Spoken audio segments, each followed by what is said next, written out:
Hey, how's it going? I hope that you're feeling fantastic, that your day has been marvelous, wonderful, full of dreams, miracles, and everything. So, here I'm just going to be talking about who am I?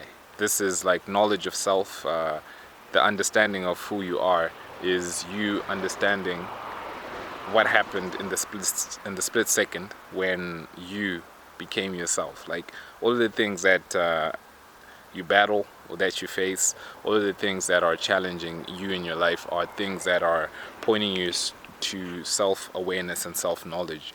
So everything in life is like a lesson and a test, and it leads you towards self-realization.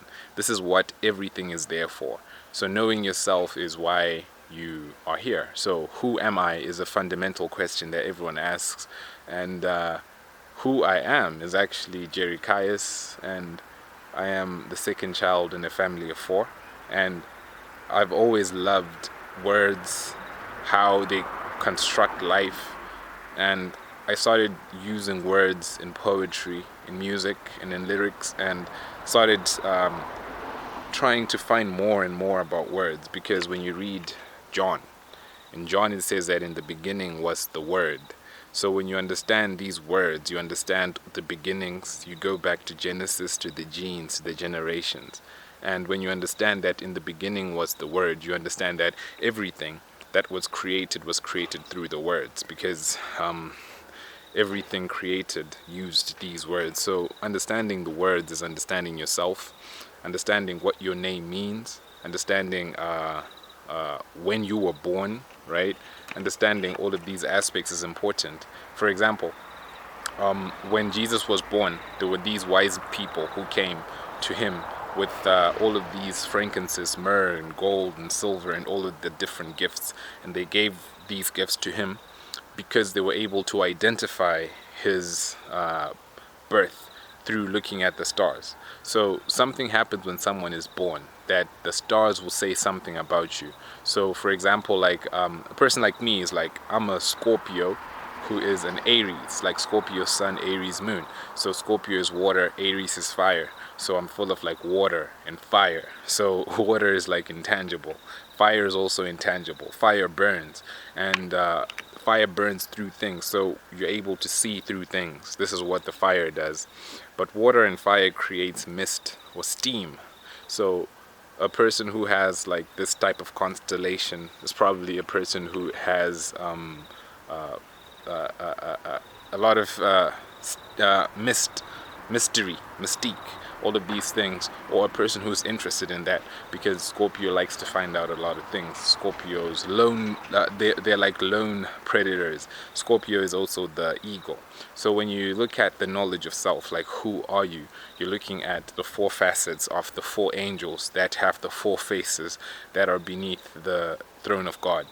Sometimes they actually float above, like in the book of Isaiah. The cherubim are just floating, but they have four faces, which are the four aspects of a person. These are actually the four constellations in the sky, which is Leo, Taurus, Scorpio, and the fourth one is the angel, which is Aquarius. So all of these are showing the different facets of every person. The four ventricles in your heart, these are the four facets that everybody has. So for me, understanding that I have these two aspects in me is the same understanding that a person who says Jesus is the Lion of Judah and also the Lamb of God is speaking about.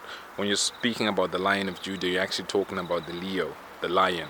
And this embodies him. Like, this is the same understanding that people have when they talk about totems. So he is the lion and he is the lamb.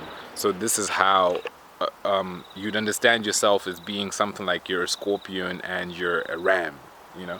So this is actually knowledge of self, and this is how he was identified and still is. So understanding myself is something that is just an ongoing process, because with every day I'm just seeing how little I know about everything in this life. So every day is like a self-discovery in my own ignorance. So every day is a way for you to discover something more about life, because the universe is constantly expanding. faster and faster, not slower and slower. It's expanding faster and faster. So there's more and more things to gain and more things to know. So this is more and more of you that is being exposed every day, that you expose yourself to information that builds your mind, because knowledge unlocks your eyes. Like, people are seeing, but they can't see, because even though their eyes are open, they are actually blind because of the spiritual veils that cover the truth that underlies everything. So understanding truth is understanding who you are. Know thyself. So to know yourself is to know who you are when you were born, what your name means, because your name actually carries this energy.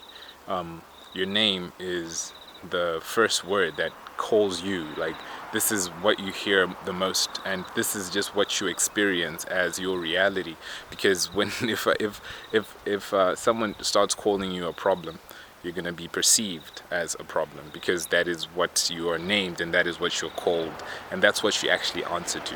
So for me, understanding who I was put me in a way that I was able to know how little I don't know who I am, because through self-control, like, self-control is an ongoing process. So through self-control, you're repeating the same action so that you're able to harness your soul and put it in the right formation that you want it to go according to your information.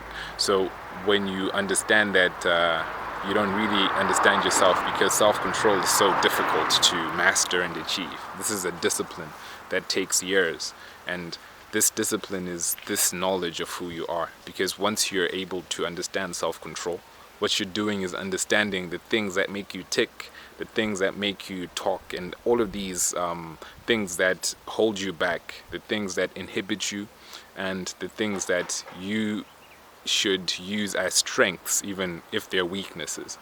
So knowing who you are is really understanding the knowledge of creation, and understanding the truth of your own existence into this world, your name, your date of birth, why it is like that.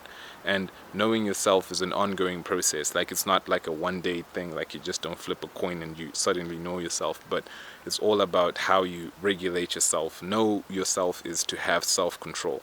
So this is an ongoing process of self-control, constantly trying to regain control over who you are by you discovering the things that are keeping you from doing the things that you want to do, and making you do the things that are not as beneficial for you. So this is the whole understanding of what self-control is, that we're actually fighting against certain forces, and in order for you to be a victor, you have to triumph over this war that is being waged over your higher and your lower, over heaven and earth. Because there is a war in heaven that is being fought on earth. So there's a war that is higher, but that is being done in the lower.